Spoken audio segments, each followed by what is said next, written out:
you're probably gonna spend like 1,000 euros a month for food. Because it's true that like compared to other countries, nightlife in Spain is just more lit. I swear. It's just so good. Hi everyone, Daisy here. Welcome back to my channel. If you're new here, my name is Daisy, 23 years old. I'm from the Philippines and now currently working as a language assistant here in Spain. For today's video, we're going to be talking about the cost of living in Spain. And I'm going to be focusing on cost of living in Madrid and Valencia, since those are the two cities that I've been to. I've lived in Madrid for 2 years, and this year I am currently assigned in a primary school in Valencia. So this video is for all those who are interested in coming to Spain, whether for vacation or you're planning to stay here or you're planning to work here. Because the things that we're going to be talking about today would include housing, transportation, Wi-Fi and phone service, food, and lastly, nightlife.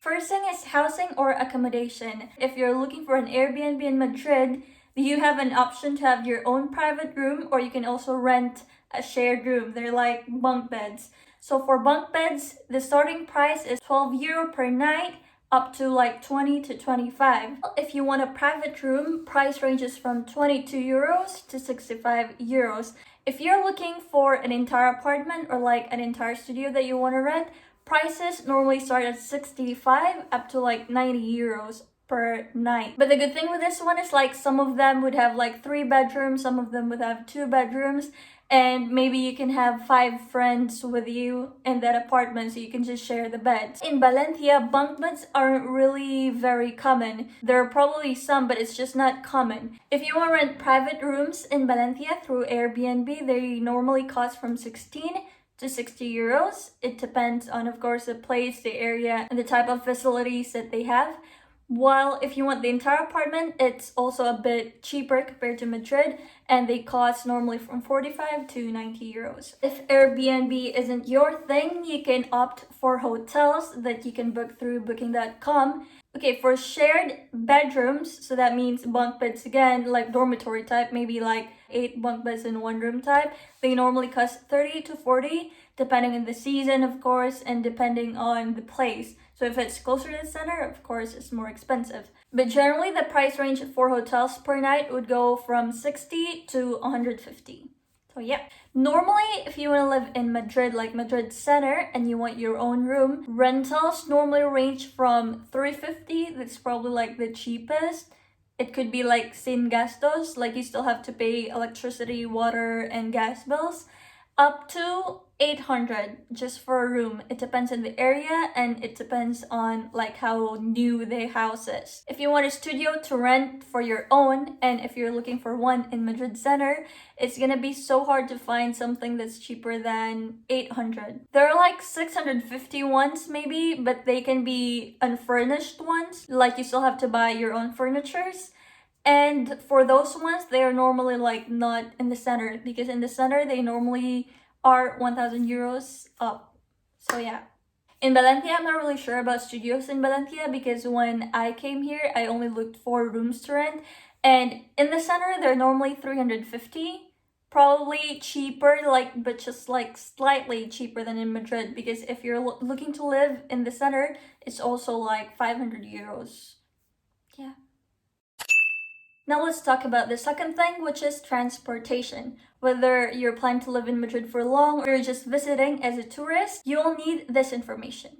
In Madrid center, bus and metro fares cost 150 per trip, but that will be expensive if you like travel back and forth to places. So a cheaper option would be getting the 10 viajes one, which is 10 trips. So you can use it for metros within Zone A and also for buses.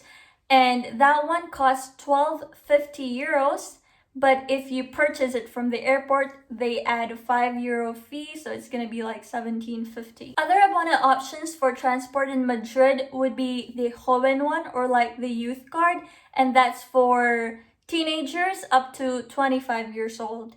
So if you're like 26 and up, you'll be paying a bit more. For the joven card or the youth card, they cost just 20 euros. While if you're older than that, then you're gonna have to pay depending on the zone where you normally go to. So if you're just staying within Zone A, and you're more than 25 years old, then you're gonna have to pay 54 euros. And if you want to use your card up to like zone C1, for example, or C2, that will cost you 82 euros a month. But the thing is that that's unlimited, so you can use it for cercanías, for metro, for bus, and yeah, all types of transport except taxi, of course. I actually like the transport system in Madrid more compared here in Valencia, because here you have to pay Renfe, or the train, separately from your metro card. So the metro card for the youth here is 25 euros, it's a bit more expensive, while you have to pay a separate price for the train. And since I don't normally go to the center often, like I rarely use the train, so I just pay it per trip. And for the train, like the Renfe, which is the much more common form of transport here when you're not living in the center, the cost depends on the zone. So for example, I'm just one zone away from the center, so I only pay 2 euros per trip. And you can also opt for the monthly one, but they're really expensive, especially if you're living in a further zone. Yeah. Another thing that you have to include into your monthly budget, or even if you're just visiting as a tourist, would be phone service. Phone service isn't really that expensive. You can pay from 10 euros to 25 euros depending on the service provider you choose. For me, I'm using Vodafone, and they have different tarifas. You can use a 10 euro one, a 15 euro one, a 20 euro one, depending on how much gigabytes you need for your phone. So for example, the one that I'm using is Vodafone, and it's 10 euros for 15 gig and then 300 minutes of calls. And that's it. Yeah. Fourth thing that we're gonna be talking about is food, and that's my favorite. And for this one, we're gonna be including restaurants and grocery. For restaurants, you can find cheap restaurants, and of course there are expensive and fancy restaurants. But generally, they're not that expensive compared to prices of restaurants in the rest of the countries in Europe. Let's take, for example, my favorite Italian spaghetti carbonara. Okay, carbonaras can be as cheap as 8 euros. I don't think I've ever tried carbonara cheaper than that. Up to the most expensive one I've had was 21 euros. For one plate of carbonara. Of course, it depends on the location, on how fancy the restaurant is. Croquetas, which is a very common entrante or appetizer in Spain, would cost like 8 euros normally, or like 2 euros per piece, up to like 12 euros normally, or 14 if it's in an expensive restaurant.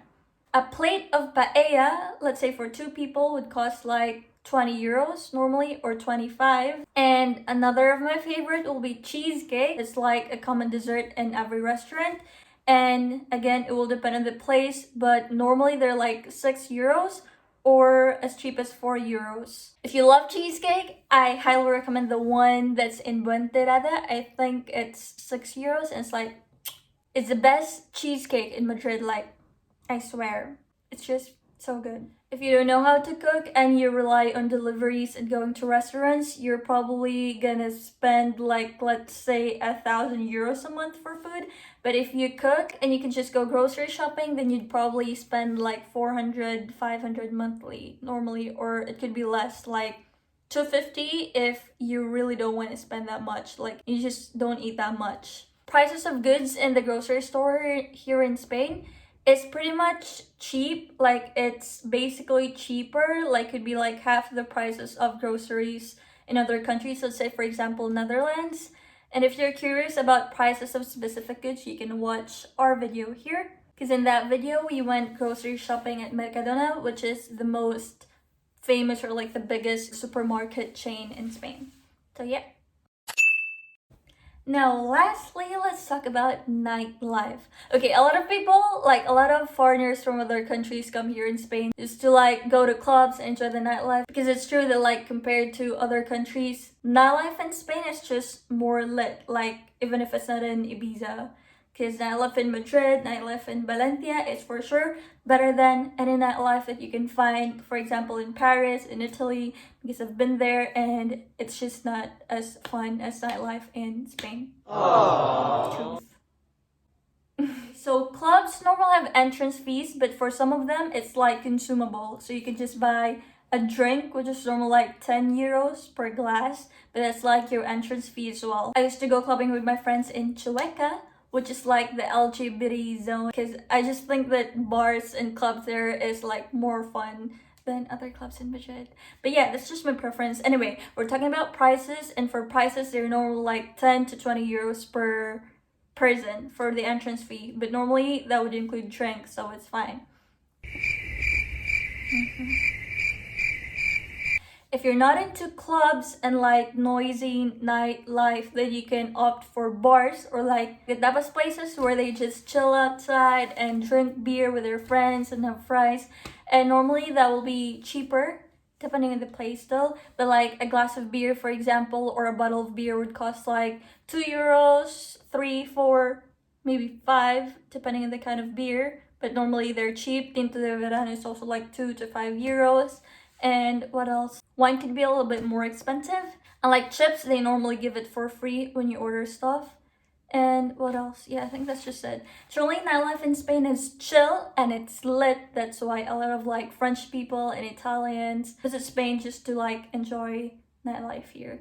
And yeah, I think that's everything. If you guys have any questions, just write down in the comments below or send me a DM through my Instagram. If you enjoyed this video, please give it a thumbs up and subscribe to my channel. And I'll try my best to like update this channel, to upload more videos, to like be more open to you guys, to like not be shy anymore because it's 2022.